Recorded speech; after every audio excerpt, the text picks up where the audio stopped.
आज 12 जुलाई 2024 একজন দায়িত্বশীল নাগরিক হিসেবে আমি বর্জ্য উৎপাদন হ্রাস করে পরিবেশ রক্ষার অঙ্গীকার করছি। আজ থেকে আমার বিদ্যালয়ে ISW MEW প্রতিষ্ঠিত সিস্টেম Catch Them Young,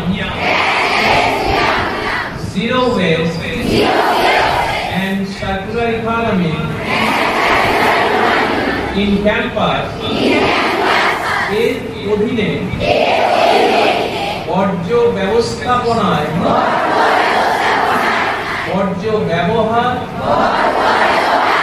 ও যোগ্য করব। আমি বরানগর মোহন গার্লস হাই স্কুল HS এর প্রাঙ্গণে আরো অঙ্গীকার করছি যে বর্জ্য ব্যবস্থাপনা ও সার্কুলার ইকোনমি বিষয়ে এবছর অন্তত 20 জনকে সচেতন করব।